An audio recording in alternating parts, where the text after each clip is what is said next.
Hi, this is David Krayden, welcoming you back to another episode of Ottawa Exposed.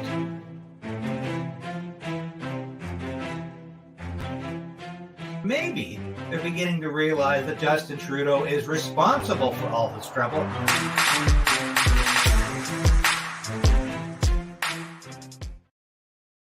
Yeah, we've got lots to talk about today.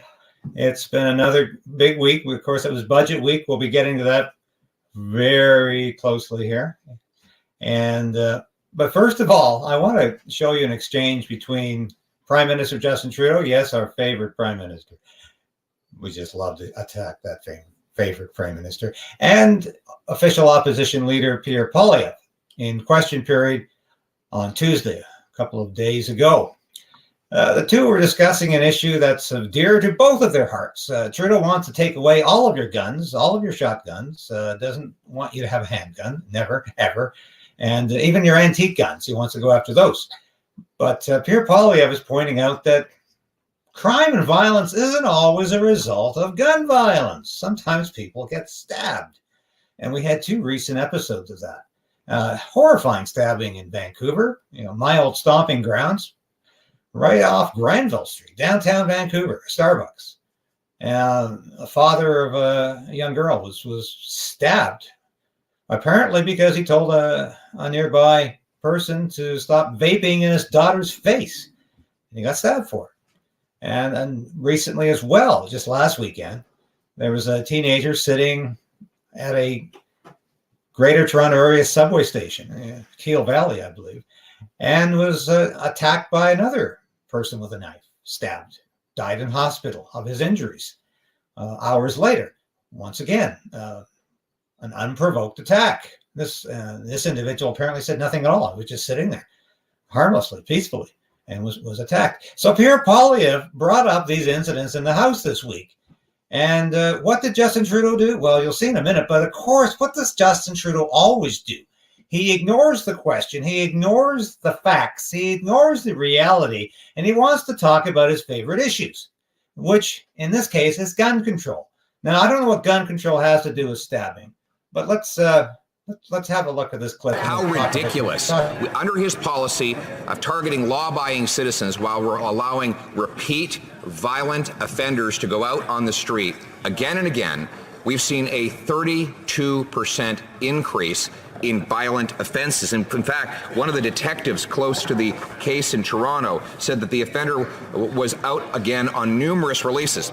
Probation, prohibited bail, you name it, he's been released on it. This is a full-scale justice system failure. Will he reverse it?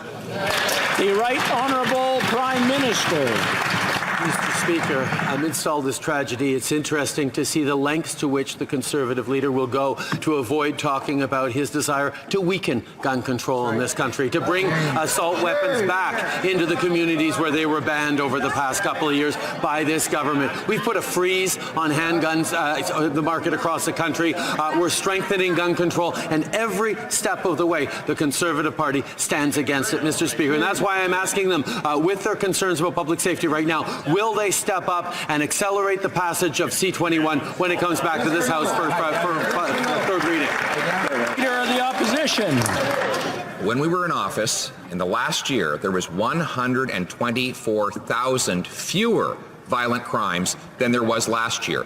Violent crime, including murders, have skyrocketed under this policy of this Prime Minister. He's targeting law-abiding hunters and farmers rather than the repeat violent offenders who are committing the crime. Why won't he look at the evidence which has demonstrated that our streets have now turned into war zones after 8 years of his policy? And will he replace bail with jail for repeat violent offenders?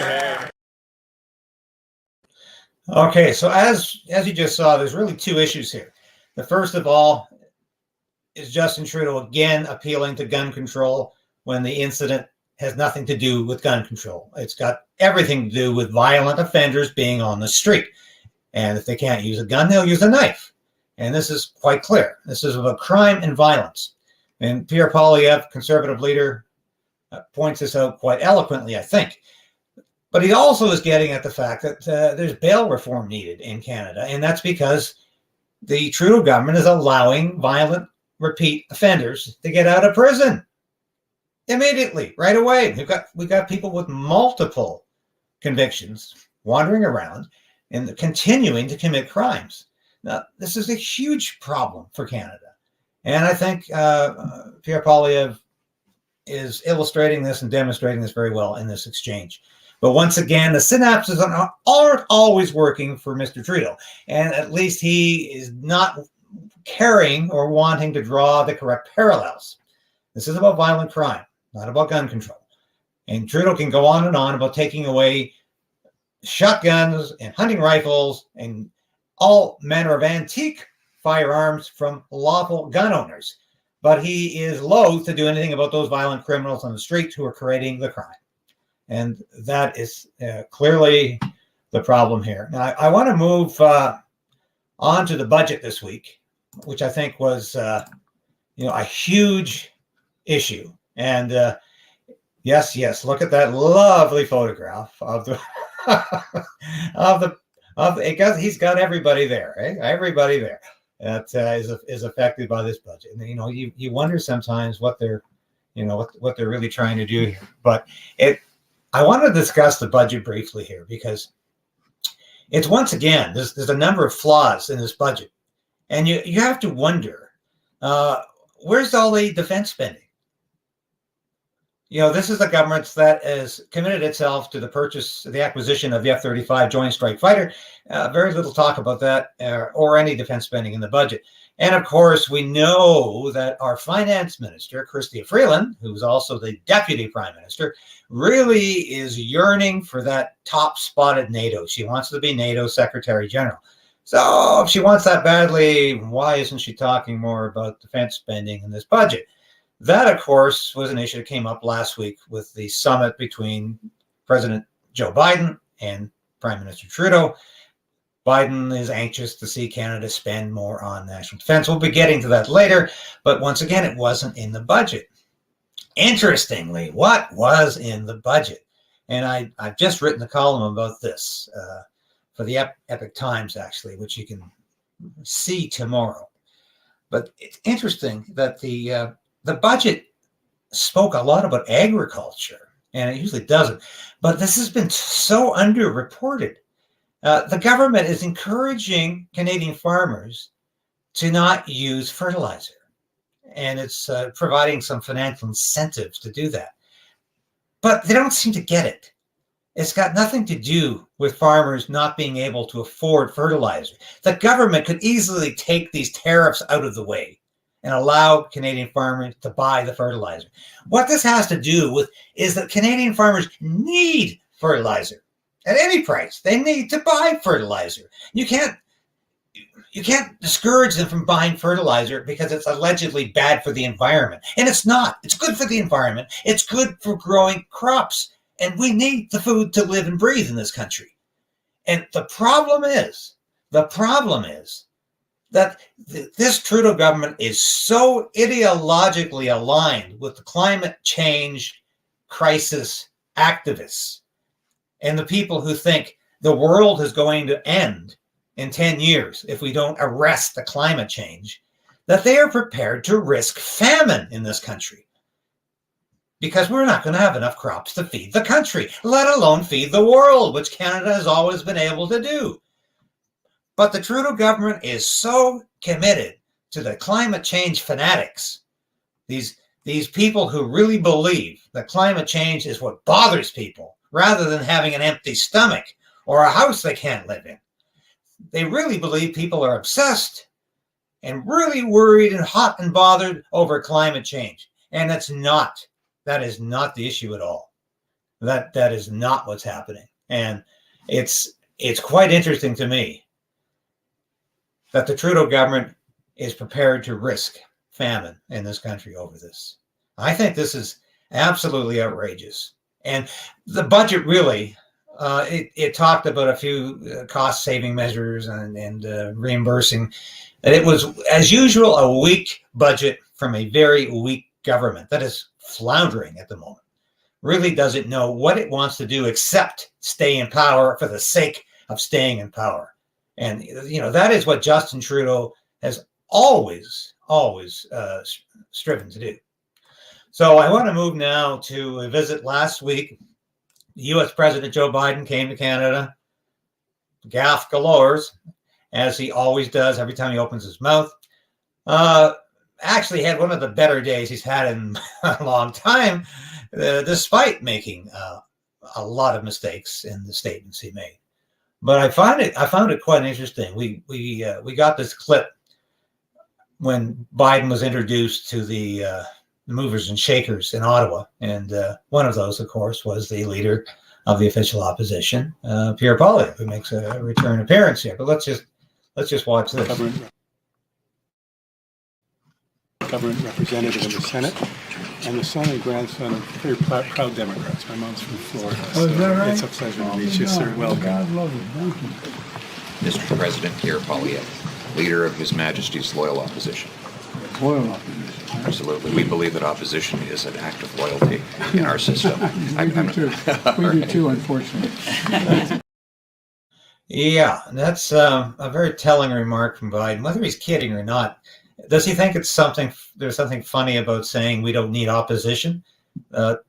We should have a one-party state, in effect. That's really what he's saying here. And I found that to be an absolutely outrageous supposition. But that, of course, is what Biden throws these things out there without thinking, or about thinking of the consequences, or about caring for the ramifications. He just makes these comments and just hopes that they don't make a greater mess than he intends.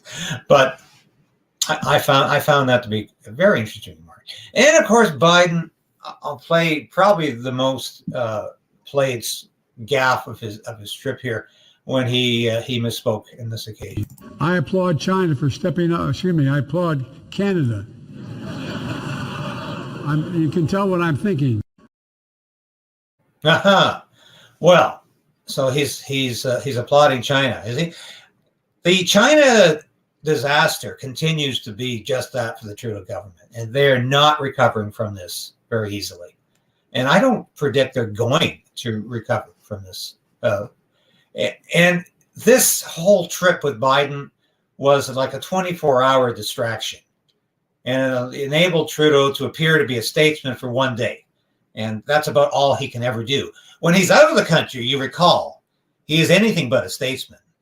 He's this guy preening for the photographers in India, dressed up in traditional Indian garb, and forcing his entire family to dress likewise, looking like a complete idiot and fool. And of course, ostracizing the Indians and the Indian government while he's over there, and making a complete spectacle of himself. When he's in London for the funeral of Queen Elizabeth II, what does he do? He decides to sidle up to a piano and do his rendition of a Queen song, Bohemian Rhapsody. You might recall that one. Another embarrassment for Canada. Every time Trudeau leaves the country, he looks like a complete blithering idiot. But he managed to pull off the state visit from Joe Biden with, a comparative degree of, shall we say, humility. He at least didn't look like he was trying to do something he was incapable of doing. And it was a relatively good visit. But of course, the whole joke of this visit is that Joe Biden comes to Canada to deal with this northern border crisis. And of course, there is no northern border crisis. I challenge you to try to get into the United States illegally, or stay longer than you're supposed to, and just see how fast the U.S. authorities will haul your backside back into Canada. And of course, yes, there have been some people trying to get in the United States through New York and Vermont. They've been coming through Roxham Road, and that has been a problem, and it needed to be shut down. And we have this ridiculous third-party state agreement with the United States, where if you crossed at a regular border crossing, an official border crossing, we could turn you back because you're not a refugee. But if you crossed illegally at a so-called, irregular border crossing, we couldn't send you back. So what kind of insanity is that? Well, it's typical bureaucratic idiocy. And that, of course, is something that Biden and Trudeau were miraculously able to work out in 24 hours. So people can no longer just walk across the border at Roxham Road and pretend to be refugees. So this was a positive step. And yes, I know there's some in the States who think that the Americans shouldn't have agreed to this because they don't want any more refugees from coming to Canada. But believe me, the main problem in the United States is the southern border, which of course Joe Biden will not address, will not talk about, and will not even acknowledge is a crisis. He's got a Department of Homeland Security Secretary, Alejandro Mayorkas, who looks like a complete fool every time he appears before Congress and pretends there's no border crisis. I'm not aware of any border crisis. We're doing everything we can to secure the border. All lies, lies, lies. The southern border is a disaster in the United States. Joe Biden has no intention of fixing that one. He will not meet with the Mexicans and talk about all the irregular border crossings that are going on between Mexico and the United States at places in Texas and Arizona, New Mexico, California. He doesn't want to talk about that. That is somehow not of interest to Joe Biden. And he doesn't want to deal with that because presumably he thinks the Democratic Party is benefiting from all this illegal immigration. What else can you think? Why else would he not do nothing at all to impair or stop in any way millions of people pouring across the United States border from Mexico? And not just Mexicans. They're coming from all over Central America. They're coming increasingly from China. They're coming from Europe. And there's terrorists coming across the border. But Biden is not interested in fixing that one. So I wanted to move now to a great clip. And this came out Wednesday with Pierre Poilievre again talking about the fuel levy and the carbon tax and how a conservative government would repeal these measures. Thank God. Because this is something we really need to do. And I'm glad to see he's staying true to this promise. He's sticking to his guns on this because this is one of the worst legacies of the Trudeau government. The carbon tax is completely unnecessary, is regressive, hurts those who can least afford to pay it. It's killing working class and middle class families. It has been nothing but a drag on the economy. And don't stop calling it a tax that doesn't hurt anybody. It hurts everybody. It is a bad tax. But let's listen to Poilievre here for a second. One last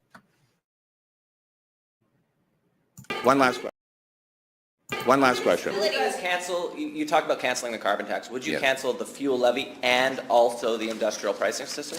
We'll have incentives. We're definitely getting rid of the fuel levy.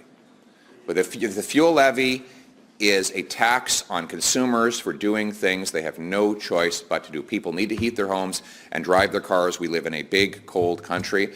The carbon tax, which is set to go up on Saturday, is just hammering the working class people of this country. And when Pierre Poilievre is Prime Minister, it will be gone so that we can bring home lower prices for our people. Large industrial corporations are exempt from the carbon tax.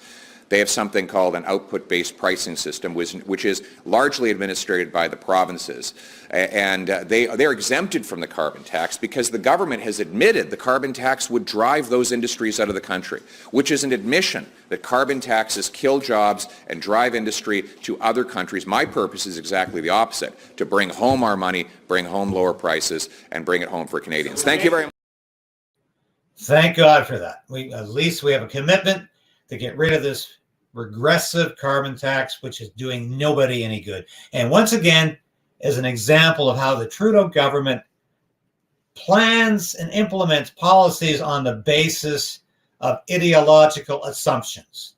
The ideological assumption in this case being that a carbon tax is actually going to do something to stop greenhouse gases, that it's going to be somehow an impairment on climate change. This, of course, is nonsense, absolute nonsense, because people are required. As Poilievre points out, we live in a country where we have to heat our homes in the winter, and people have to drive to work. Try living in a suburban or rural area, and if you don't have access to mass transit. How do you get to work? You have to use your car. And right now, most of those are powered by gasoline. And it's unlikely we're going to move or shift to electric cars anytime soon because we don't have the generating stations around and we don't have sufficient batteries. We have a battery shortage around the world. And we're using child labor. China is using child labor to extract the vital minerals that are necessary as components to these batteries. So huge problems associated with this electric car revolution that isn't happening and won't happen anytime soon. People need gasoline. They're going to continue to buy gasoline. And we should not be penalizing any of us for having to drive our cars or heat our homes with fossil fuels. That's what we need to use. And the Trudeau government is so committed to an ideological falsehood of climate change crisis that they are prepared to punish Canadians for that ideological assumption. And that should never happen. But guess what? The House voted this week to exempt farmers from the carbon tax. Liberal government did not vote in favor of that. But the Conservative opposition, the official opposition, combined with the New Democratic Party and the Bloc Québécois to outvote the government.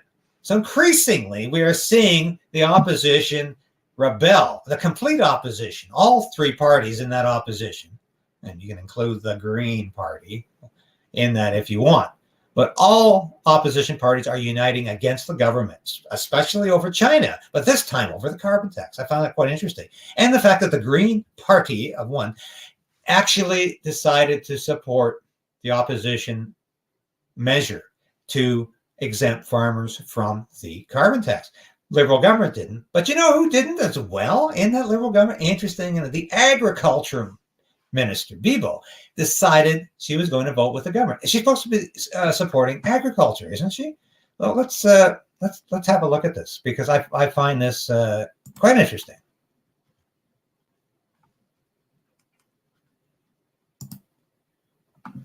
Yeah, you can see all the votes here. And, yes. And there you go. Yes. So the Agriculture Minister did not support this measure. And I find this quite interesting. Isn't she supposed to be supporting farmers? Isn't that what her ministry is all about? But apparently that's not important to the Ag Minister. No. It's more important to align herself with the party, with the Liberal Party, and support Justin Trudeau at all costs. Well, believe me, that is going to be an increasingly difficult and impossible position, supporting Justin Trudeau and this Liberal government as the weeks and the months go by. I think we're going to see an election this year. I think we're going to see a Liberal government fall. I think the New Democratic Party Liberal Alliance is crumbling, as it should be and as it should have months ago. But I think it's crumbling because the leader of the NDP, Jagmeet Singh, comprehends very well that if he continues to align himself and his policies with the Liberal government, the NDP is going to be virtually extinct in the next federal government. Recent by-elections have already shown that the NDP vote is vanishing, is evanescent, is completely removed from the political dynamics. The NDP have become not a third, but a fourth party in many instances. And I think that tendency is going to increase unless Jagmeet Singh removes his party from this unofficial coalition with the Trudeau government. It's hurting the NDP, no question. And a lot of that blue-collar support that used to go for the NDP is now going to the Conservative Party because Poilievre and the Conservative Party supported the Freedom Convoy in February 2022. They were out there supporting those blue-collar workers, those truckers who had an issue with this elitist Trudeau government. And because it's Poilievre who says, damn the carbon tax because it's hurting blue-collar workers, it's hurting working-class people, it's hurting the middle class. And he's the one saying that the Trudeau government doesn't care. It is more concerned with its elitist climate change catastrophe proponents. These are the people who are bringing down the country, and they will ultimately bring down the Trudeau government because it cannot sustain this kind of ludicrous policy in the long run. It is not going to be sustainable. So that's about all the time we have today. I want to thank you for listening and watching Ottawa Exposed. We're doing this independently now. I'm writing for the Post Millennial. I'm writing for the Epic Times. I'm writing for Human Events. Keep reading and keep watching because it's very important you know what's happening in this backwater of Ottawa. And that's really what it is at times. That's really what it is. But for David Krayden and Krayden's Right, I want to say goodbye for now.